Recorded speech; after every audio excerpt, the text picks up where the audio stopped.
loss for everybody event that wasn't fortunate enough to be on the sliver along the river. The great thing about New Orleans is that anybody can come in and open up a business.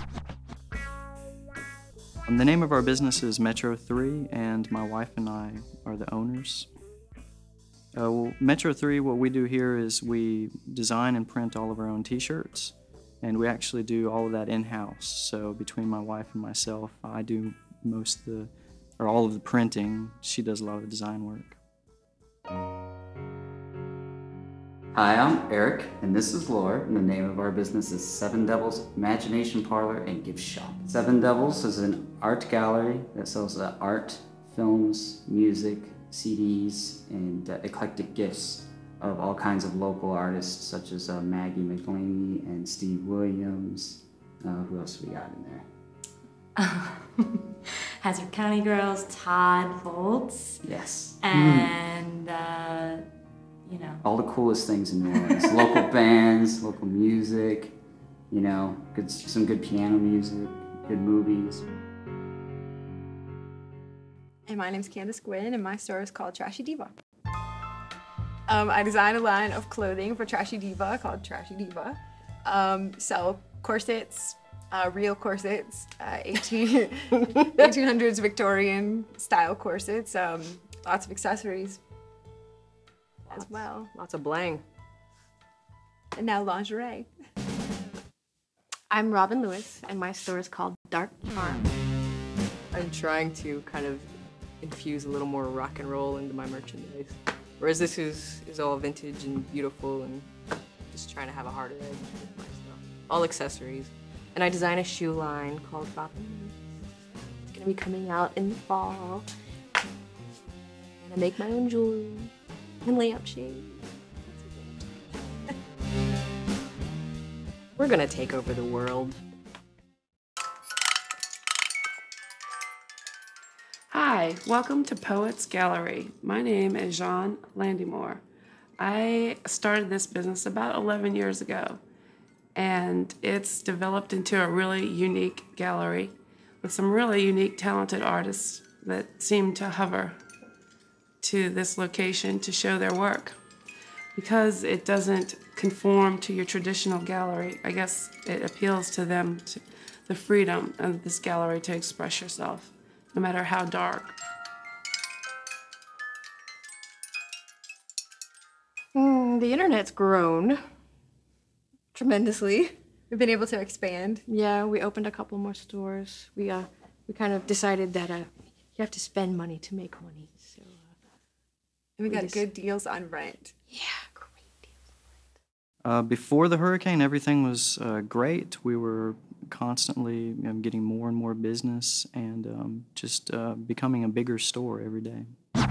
The biggest difference we've noticed between our business before Katrina and afterward is the lack of tourism. Before the hurricane, we had a really good mix of local business, tourism business, maybe even 50-50, but since then the tourism is zero. Unfortunately, it was affected in a negative way. We didn't have a lot of damage or looting, but our landlord ended up taking over our space, so we had to close anyways. Actually, much to my surprise, post-Katrina, I am much busier than I was in the last couple of years before Katrina. And it's kind of amazing how to watch the city just bounce back, like, you know, they're down, but they're not out, and they're just coming right back and doing what needs to be done to get their life and their home and their world the way it was before it was devastated.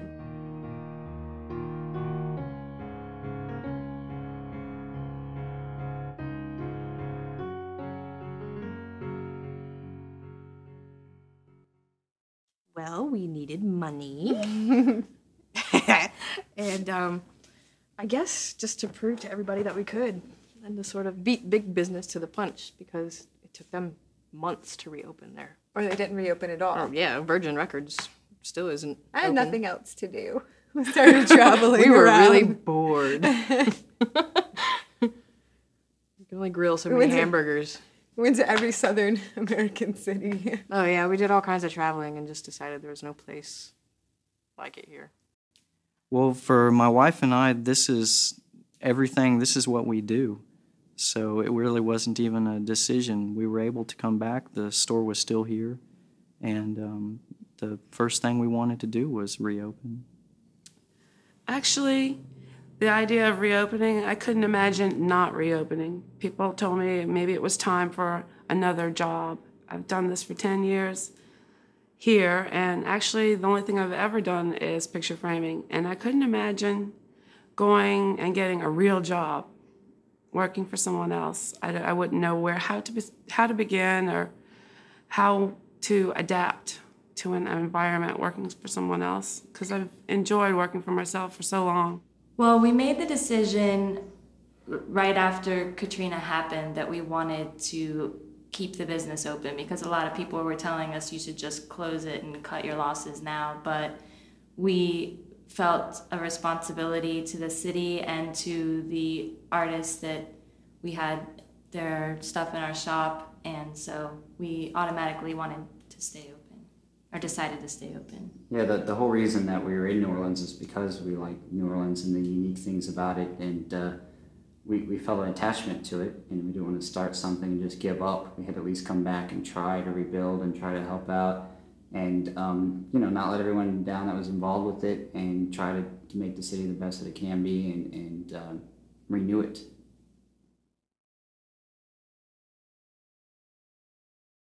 In most cities, they're basically run by the corporations and chain stores. And here in New Orleans, you actually have the opportunity to open a business, but you also have a good local support from the local customers, which I think is the most important thing about the city. One way that it's different is that there are a lot more small businesses, I feel, and we don't have tons of superstores, especially in the city. I mean, we just recently had a superstore added to our environment, and prior to that, it's a lot of small businesses, a lot of unique places. I mean, that's why so many people come to shop on Magazine. It's not because they can get the same thing they can get in their town, it's because it's different. So that's why what people enjoy about the city is the difference in the small businesses and the mom and pop shops and all of that. How is it different? It's totally different. It's more like it's a hard European to explain.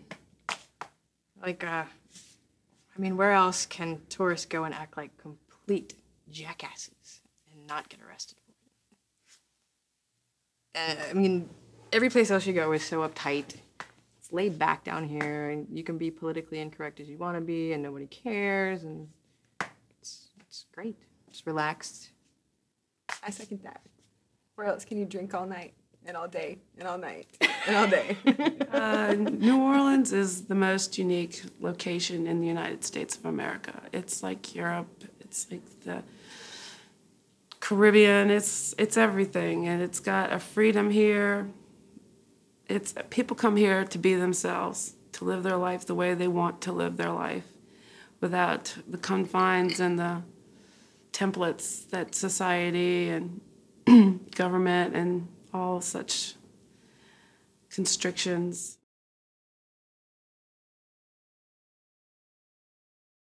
The easiest thing would be people shopping locally as much as they can, but also we feel that, as you were saying, like the government needs to step in and start giving people more grants and helping out more, because as of right now, they have not, as far as our knowledge of all the small business owners that we know and we're in contact with, they haven't received any help so far. Yeah, it seemed to be totally overlooked, and everyone's spending for themselves, which is fine. Everyone is doing all that they can and all their part, but it'd be great to have a little help and shop in New Orleans local businesses.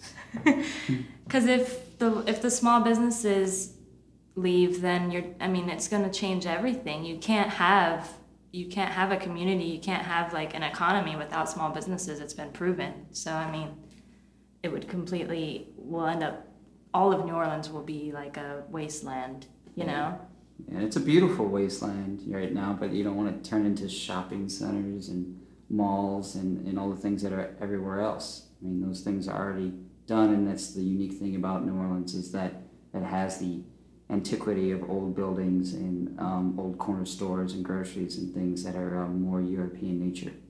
That's what I like about it.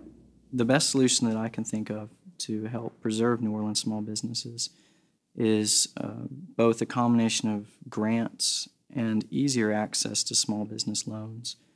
The thing that we've noticed, or basically since we first got a packet from the SBA to fill out with more numbers than I've ever known about, it's something that's not easy, and it's something that I don't think is really available to the average small business owner.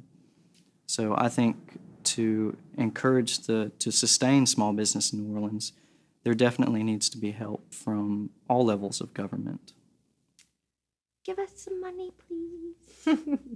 No, we could use like some kind of either no interest, low interest loans, or Grants. grants would be great.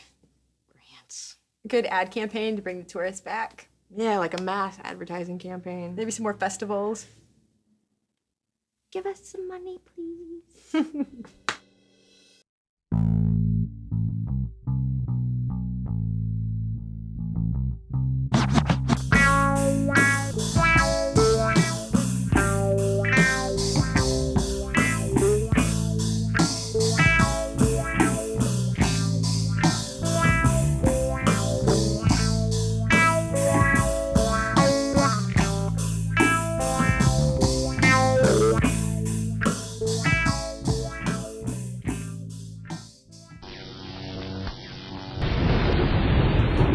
I think we're cool.